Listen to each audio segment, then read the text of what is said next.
Good morning, good afternoon, good evening, however you found me. I'm just so thankful that you're joining me today. Join me as we are sewing together some trousers from the 1940s. We're starting with this pattern, Simplicity 3688. I'm using C, which is this great trouser. The fabric I'm using is actually brown in color, and I believe it's an Indian head linen that I found in my stash. Calls for a 7-inch zipper. Of course, I'm using brown. And I also found this really great 3/4 inch button, which is requiring a 3/4 inch button. And there is a really fun pattern on it. I just couldn't get a good view of that. So I'm trying to show that to you right here. This pattern did not include pockets. That's a no-no for me. So I am adding my go-to pockets using the same fabric, which is really cool. One of the things I loved about this pattern is really there's only 3 tissue papers I had to cut out. The waist, which in this pattern is number 9. The pants front, which is number 10.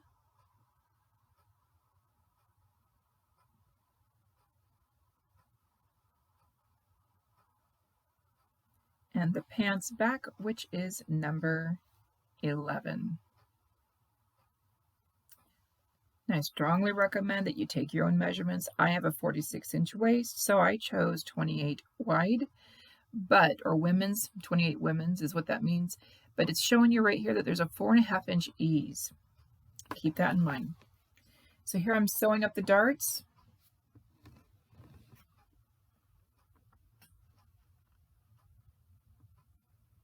There are 2 darts on each side of the back and 1 dart on each side of the front, which is a total of 6 darts. I tie them off so that I do not have a sharp point. I always start at the waistline and go into the dart. And now I'm just serging up all the pieces.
Here I'm attaching the pockets to the sides of the pants, doing it on the front pieces.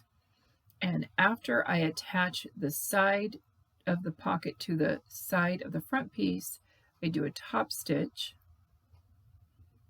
and that's to keep the pocket in a little bit easier, especially with some of this, how the closet historian calls it, floopier fabrics, which this can be floopy because of the amount of fabric you're using in this Indian head linen. I'm just doing a quick top stitch, and then I do that to the other front as well. I believe I'm putting that on there. Or this might be the back. Maybe I did the back side first, I don't know. And then this looks, yeah, there's one dart in this one, it looks like. So I'm adding it to the front on this one. And I chose this is the right side of my garment. I'm left-handed. I chose to put the zipper on my left side. So here I am just sewing up the side of the pocket to the side of the front now, and then I'm attaching these two together. And so you start at the waistline of the pocket, and I know there's that huge opening, and that will be fixed shortly. But what you do is you just sew up the pocket, you sew to the seam of the leg, just go around the curve. And this to me is just a very easy way of putting it together. Now, the instructions have you doing the inseam first, but remember that did not include pockets. I'm adding pockets to this trouser because I love my pockets and I love my deep pockets. But here I am going down, so you lift up press your foot and you pivot once you get to the leg, and you sew all the way down to the hemline. Now I'm 5'8", so I did add 4 inches to this trouser leg because I wanted a 2-inch hem. So I folded it up twice. If I would had kept it at the original length, they would have been high waters on me. And I'm going to take them up a little bit later, but right now this is just what I'm going with.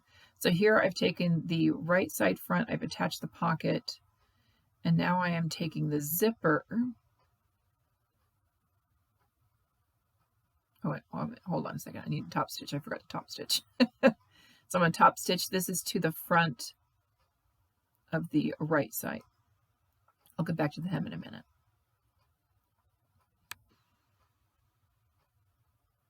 So here's the zipper. I just wanted to make sure I'm showing you what I'm doing. So what you're doing is you're now taking the zipper and you're treating it as if it is the back side. And I am sewing that side zipper to quote unquote the back side, which is part of the zipper. And then I'm going to take that zipper and then I will attach that to the actual back panel. And I'm just kind of making sure that there's some fabric here that I'm going to be able to do a top stitch, which I will do later. So now I'm attaching the zipper to the back. Now my zipper is not as long as my pocket, and so I just kind of mess around with it later and clean up that side because there's going to be a hole, which I'm not going to show you, but because this is what I'm doing is completely optional.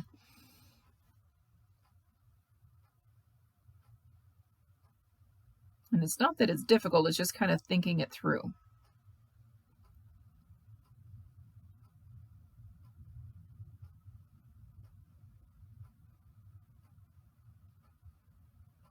So here we go. Now I'm going to take those pockets and do the same thing I did the other side. I'm going to start at the top of that pocket and I'm going to make it go down. I don't know if you can see the chalk on the left side of the screen, but I used some chalk to kind of help me determine the front and the back as I was cutting these out. This Indian head linen is a little bit difficult for me to figure out which side is the right side and the wrong side, so I made sure to mark it to help me out a little bit, and then that chalk just kind of wipes away.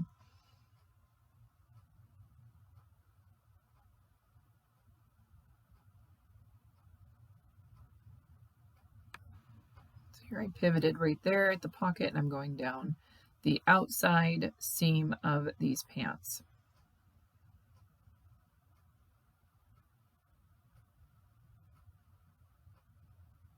All the way down to the hem.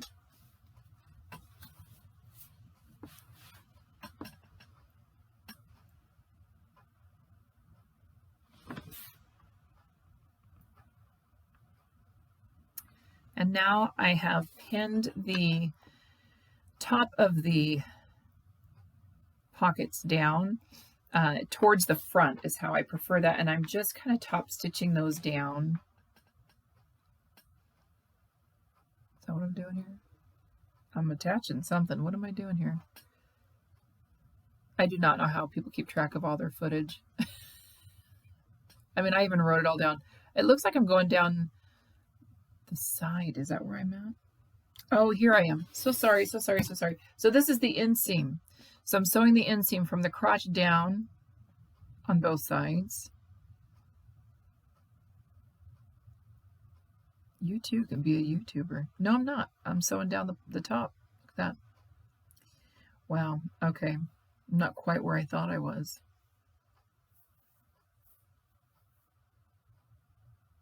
Or maybe I'm just reinforcing. I don't know. Regardless, at some point I tacked down the pockets so that they were towards the front of the trouser, and then you take the inseam. There we go. Now we're at the inseam. Take the inseam from the crotch down to the hem. You're going to now sew that down, and you're going to do that for both legs.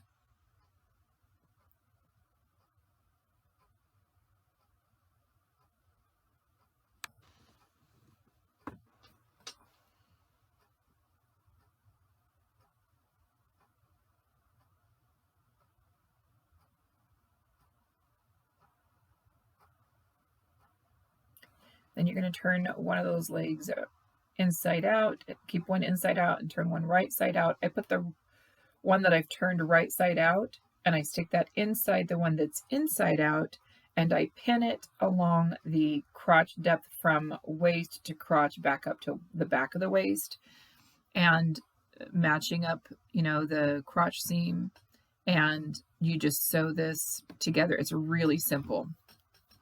And basically your pant is together. You just at this point have to attach the waist and do the buttonhole, add the button, and do the hem.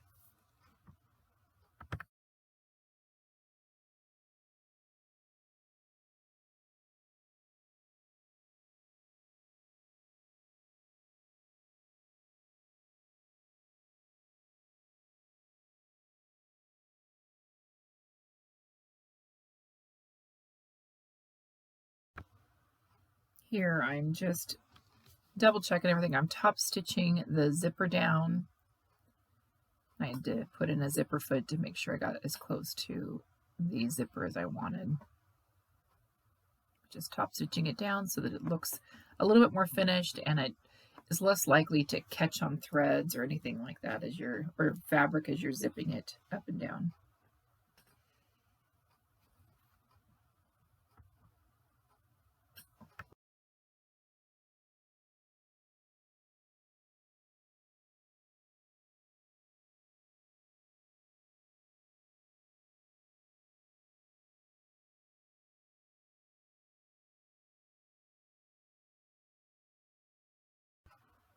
All right, here I am attaching the waist, and what I'm doing is I'm putting the right sides together long ways. I did not use interfacing on this. I doubled this Indian head linen, and what you're doing is attaching it, but long sides at the very ends, you're going to just kind of sew those ends together, flip them right side out. Like, it's nothing very, very difficult. You're going to attach the waist. I'll add a buttonhole to this, and then off camera, I am going to stitch down the waistline. I'm going to add the button, and I'm going to also hand do the hem, and I'm going to iron it just a bit, but nothing crazy. But here I am attaching the waistline with my machine. overall, pretty easy pants to put together. I absolutely loved it. And one of the things I found in here was really cool. There was a piece of history called Fashion Facts. And I'm going to read that to you as quickly as I can. Fashion Facts of the 1940s. Social trends always had a certain amount of influence over fashion. With the onset of World War II, the United States experienced the largest change in fashion to date. Prior to the war, the American designers were traveling abroad for inspiration for their designs. 1941 changed all that and laid the foundation for the United States to become the sportswear capital of the world. American designs went from full to slim in all silhouettes. Skirts were shortened and were topped with high above hip length jackets. Evening wear went from long flowing gowns to slim fitted sheaths. Designers created separates and coordinating pieces as they were guided by the war production board to design fashions that would remain stylish and wearable through the seasons. The American fashion staple of mix and match pieces or coordinated separates and wardrobes was born.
Here are the finished pants. I absolutely love the comfort of these pants. I love the fabric, and I was stopped. I wore this outfit the other day and I was stopped multiple times. People loved it. Now, a couple things I would change. Even though my waist is 46 and the pattern says that the waist should be 44 for a 28W, these were too big and they did not stay up very well. So I think trying these again, I would probably size down a bit. The other thing is the hips with all of that extra fabric, which of course is amazing, but you see how just huge it looks. It almost looks like I'm wearing a skirt, depending on how you're looking at me. And there's nothing wrong with that, but I think I would size it down even in the hips. And I should take up the hem just a little bit more. So I hope you enjoyed the video. This was fun. Blessings. And I'll see you next week as we move on to back in the kitchen making meat pasties. Blessings.